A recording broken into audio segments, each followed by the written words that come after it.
2022 সালে প্রাথমিক নিয়োগ মামলা মূলত 2513 জনের ওয়েমার্কশিটে প্রাপ্ত নম্বর সহ অন্যান্য বিষয়ের তালিকা দিতে হবে আদালতে।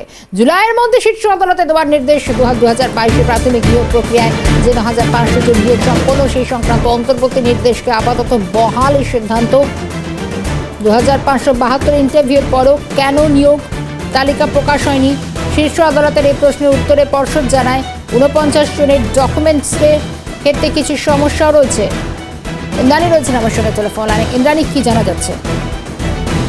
দেখো, আজকে শীর্ষ আদালতে প্রাইমারি নিয়োগ সংক্রান্ত একটি মামলা ছিল।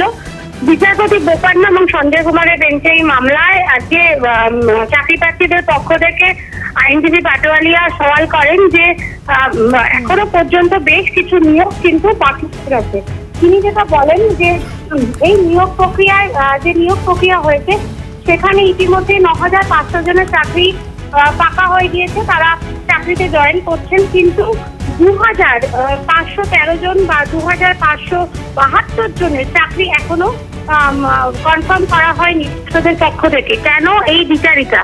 এর প্রশ্নের উত্তরে পর্ষদের পক্ষ থেকে জানানো হয় যে 49 জনের ডকুমেন্টস বা নথিপত্রের কিছু গরমিল থাকার কারণে এই 2572 জনের নিয়োগ প্রক্রিয়া আটকে আছে। তখন বিচারপতিরা বলেন যে যত দ্রুত সম্ভব এই তালিকা মুখ বন্ধ খামে জমা দিতে হবে শীর্ষ আদালতে। পর্ষদের পক্ষ থেকে আইনজীবী জানান যে 2513 জনের যে যাদের অর্থাৎ যাদের ক্ষেত্রে কোনো গরমিল নেই বা যাদের নিয়োগ প্রক্রিয়া সম্বন্ধে কোনো সংশয় নেই, যারা যোগ্য প্রার্থী, তাদের এই তালিকা মুখ বন্ধ খামে ওয়েমার্কশিট এবং তাদের প্রাপ্ত নম্বর সহ তারা অন্যান্য যে ক্যাটাগরি আছে সেই সমস্ত ডকুমেন্ট আগামী জুলাই মাসের মধ্যে অর্থাৎ শুনানির পরবর্তী তারিখের আগেই তারা শীর্ষ আদালতে জমা দেবেন এবং তারপরে এই মামলার পরবর্তী শুনানি হবে। কিন্তু যে 9500 জনের নিয়োগ ইতিমধ্যেই সম্পন্ন হয়েছে, সেক্ষেত্রে যাতে কোনো সমস্যা না হয় সেটা নিয়েও কিন্তু রাজ্য সরকারের পক্ষ থেকে আজ শীর্ষ আদালতে আবেদন জানানো হয়েছে। এখানে একটা বিষয় জানার চেষ্টা করে 2022 সালে প্রাথমিক নিয়োগ মামলা এবং পর্ষদ যখন বলছে যে 49 জনের ডকুমেন্টসের বেশ কিছু সমস্যা ছিল এবং জুলাই মাসের মধ্যে এই তালিকাটা দিতে হবে পর্ষদকে, কিন্তু সব থেকে বড় কথা এটা দেওয়া পর্ষদের কাছে কোথাও কি একটা কঠিন চ্যালেঞ্জ হয়ে যাচ্ছে নাকি? অবশ্যই, দেখো, পর্ষদের কাছে এটা চ্যালেঞ্জ বলেই কিন্তু এই 2572 জনের নিয়োগ প্রক্রিয়া আটকে রয়েছে। কিন্তু চাকরি প্রার্থীদের যে দাবি তাতে তারা বলছে যে মাত্র দাবি অনুযায়ী পর্ষদ যেটা যে শীর্ষ আদালতে জানিয়েছে যে মাত্র 39 জনের ক্ষেত্রে 49 জনের ক্ষেত্রে 49 জনের ক্ষেত্রে সমস্যা রয়েছে। বাকি চাকরি প্রার্থীদের ওয়েমার্কশিট বা তাদের যোগ্যতা নিয়ে পর্ষদের কাছে কোনো সমস্যা নেই। তাহলে এখন এটা অবশ্যই প্রশ্ন যে তাহলে এই নিয়োগ প্রক্রিয়া অর্থাৎ 2513 জনের নিয়োগ প্রক্রিয়া কেন আটকে রেখেছে পর্ষদ? সেক্ষেত্রে কি আরো নতুন করে কোনো সমস্যা আছে? এটা নিয়ে কিন্তু আজকে চাকরি প্রার্থীরা সরব হয়েছেন সুপ্রিম কোর্টে।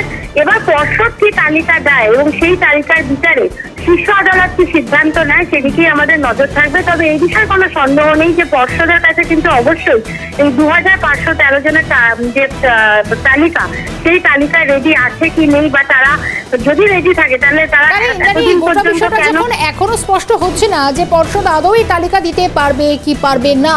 সেক্ষেত্রে জুলাই মাস পর্যন্ত অন্যদিকে সময়ও গড়াচ্ছে, দিনের পর দিন এই নিয়োগ অধরা থাকছে।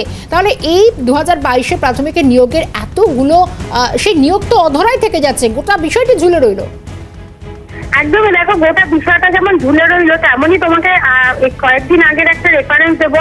এরকমই প্রাইমারির একটি চাকরির ক্ষেত্রে যেটা অভিজিৎ গাঙ্গুলি নির্দেশ দিয়েছিলেন যে যদি কিছু সিট ফাঁকা থাকে তাহলে তালিকার নিচে যারা রয়েছে অর্থাৎ প্যানেলের নিচে যারা রয়েছে তাদেরকে রিক্রুটমেন্ট করা হোক।